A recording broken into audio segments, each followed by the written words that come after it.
Maia. Vencer a pandemia. Em que é que a pandemia alterou o trabalho da Socialis? A pandemia alterou muita coisa no trabalho da Socialis. Desde logo, no início, tivemos que fazer toda uma reestruturação, quer ao nível dos espaços, quer ao nível dos planos de contingência, para todas as nossas respostas sociais. Isto foi um desafio muito grande. Logo, eu lembro que no início de março, nós ainda não tínhamos entrado em confinamento, ainda nem tinham saído todas as orientações e nós já estávamos a fazer os planos de contingência, quer aqui para a sede, quer para a zona do espaço do Centro de Atividades de Tempos Livres, quer na Casa de Acolhimento. Foi um desafio enorme, porque ninguém sabia como é que se fazia um plano de contingência e o que é que era suposto constar. Pronto, para além disso, tivemos que fazer toda uma adaptação ao nível dos espaços, tivemos que reestruturar, deitar umas paredes abaixo e ao nível do imobiliário para cumprir com os distanciamentos. Tivemos que fazer todo um conjunto de reestruturações para que iam ao cumprimento de todas as orientações, mesmo ao nível dos transportes das crianças e tudo, foi muito mais complicado, porque deixamos de poder transportar o mesmo número de crianças.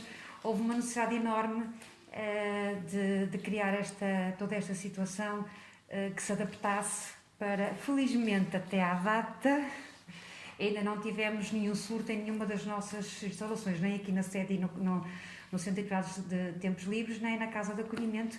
Tivemos, felizmente, vamos ver se conseguimos. E nas vossas várias respostas, chegaram-vos mais pedidos de ajuda?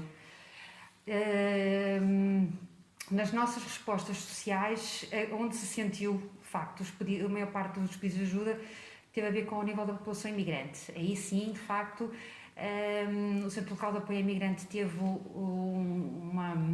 um atendimento muito maior de pedidos no âmbito do apoio social, porque houve imensos imigrantes que acabaram por ficar devido à situação da pandemia, sem emprego, portanto viram os seus rendimentos muito mais reduzidos e recorreram muito aos apoios sociais e às orientações e todo um conjunto de novas situações que surgiram com os abrigos excepcionais no âmbito do CEF, do Serviços Estrangeiros e Fronteiras, que permitiam alguns estrangeiros, mediante a sua situação, mesmo provisória, permitisse que eles pudessem aceder a vários apoios sociais, o que até à altura não acontecia.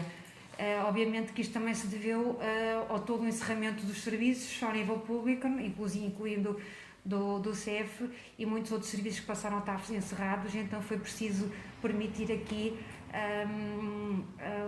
e avaliar e ponderar situações de crise social que se poderia criar ainda mais na população imigrante que está muito deslocada, sem retaguarda familiar e que ficariam ainda numa situação ainda muito mais precária do que a sua vulnerabilidade normal. Ou seja, um dos vossos trabalhos que vocês fazem também nesse sentido é uma questão de orientar estas pessoas que às vezes não sabem o que é que têm direito, o que não têm. Certo. O Centro Local de Apoio ao Imigrante é uma resposta que pretende dar resposta, digamos assim, a todas as diferentes necessidades da população imigrante. Passa muito pelo atendimento, pela informação e pelo encaminhamento para as necessidades de cada um. E como é que tem sido o vosso trabalho, por exemplo, na questão de orientar as pessoas para os testes Covid, por exemplo, e aquela questão da vacinação que me falou no outro dia? Como é que tem sido esse trabalho? Certo. Todo esse trabalho passa muito pela informação que nós tentamos passar. Nós temos toda uma base de dados de utentes que fazemos acompanhamento, não é? E mesmo nas redes sociais, nas nossas redes sociais, tentamos passar essa informação de maneira a que os imigrantes possam ter acesso à informação. Nós, no âmbito do gabinete, normalmente auscultamos sempre a necessidade da pessoa e, mediante a sua situação, que esteja regular ou irregular, nós tentamos avaliar e indicar quais são os direitos das pessoas e como é que elas podem aceder a esses direitos. No âmbito da vacinação, a DGS o Ministério da Saúde criou uma plataforma específica para que os imigrantes se pudessem inscrever. Estamos a falar de imigrantes sem número de utente. que depois poderem ser chamados para esta vacinação.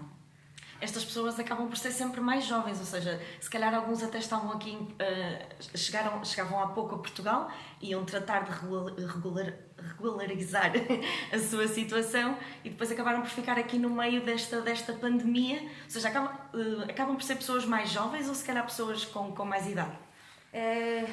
Nós temos a maioria da população que reside aqui na Maia, nos concelhos limítrofes, varia muito uma faixa etária entre os 25 e os 50 anos. Obviamente todas as outras faixas existem e estão cá, mas são mais residuais. Ou seja, esta inscrição na vacinação acaba por ser apenas uma inscrição ainda nesta fase, porque se calhar a vacinação é só mais Sim, lá para ou frente. seja, todos, certo, mas a partir do momento em que o imigrante está em situação irregular, não tem acesso, não tem a sua informação, digamos assim, ainda não tem número de utente. E como não tendo o número de utente, torna-se mais difícil depois o sistema do Serviço Nacional de Saúde poder chamá-los para a vacinação. Daí a necessidade de haver esta inscrição para imigrantes que ainda não têm número de utente, e é muito importante.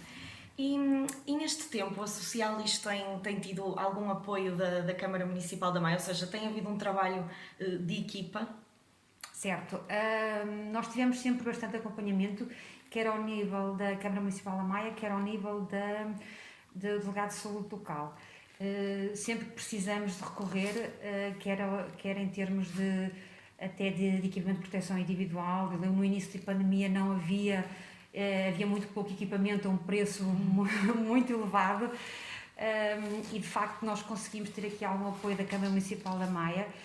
A articulação com o Delegado de Saúde foi muito fluente sempre, e ainda hoje é. Nós temos tido algumas situações pontuais de trabalhadores que acabaram por ficar com o testar positivo por situações externas, de contactos externos à instituição, que felizmente estavam sempre em períodos ainda de incubação e como também fazemos todo este controle frequente, tivemos a sorte de depois não passar para as bolsas internas da instituição, não? Isso foi muito bom, mas sempre tivemos este apoio de ambas as partes, sempre que nós precisamos de recurso, mesmo ao nível da Casa de Acolhimento, os próprios delegados de saúde, e articulamos com as empresas que fazem os testes de Covid, e eles vão diretamente lá à Casa de Acolhimento, fazem lá diretamente os testes aos residentes, o que facilita imenso o procedimento. E acaba por testar sempre assim os trabalhadores das diferentes respostas sociais. Sempre. E para terminar, como é que estão a correr agora as vossas respostas? Ou seja, os miúdos já voltaram aqui ao centro, por exemplo? Ou seja, ao nível do Centro de Atividades e Tempos Livres, as crianças regressaram as do primeiro ciclo. Agora, no dia 5 de abril, vão regressar as do segundo e do terceiro ciclo. Os mais pequeninos, como é óbvio, havia aquela questão da saudade, não é? Embora nós tínhamos estado sempre este período, quer no primeiro confinamento, quer no segundo confinamento, nós nunca deixamos de dar apoio a estas crianças. Nós passamos sempre a fazer um apoio online, quer com atividades, quer com apoio ao estudo. Toda a nossa equipa, digamos assim, que estava afeta ao CATL, mais um conjunto de voluntários de parcerias que nós temos ao nível do voluntário universitário, conseguimos dar aqui um apoio a estas crianças em casa, distribuímos por grupos pequenos, conforme a faixa etária e o nível de escolaridade em que eles frequentam, pudessem beneficiar deste apoio. Portanto, basicamente, eles ficaram sempre acompanhados, embora no domicílio deles, mas sempre acompanhados. E em relação às outras respostas? Certo, as outras respostas, o Centro Local de Apoio ao Migrante e o Gabinete de Inserção Profissional Migrante também continuaram a fazer sempre os atendimentos à população imigrante, maioritariamente através das plataformas digitais, por Zoom ou WhatsApp, por telefone, por e-mail, e presencial, privilegiando sempre os atendimentos online, por uma questão também de proteger um bocadinho as nossas colegas que fazem os atendimentos, mas nunca deixamos de fazer este apoio à população que é apoiada no âmbito do apoio alimentar com cabaz de alimentos, também nunca deixamos de fazer neste período.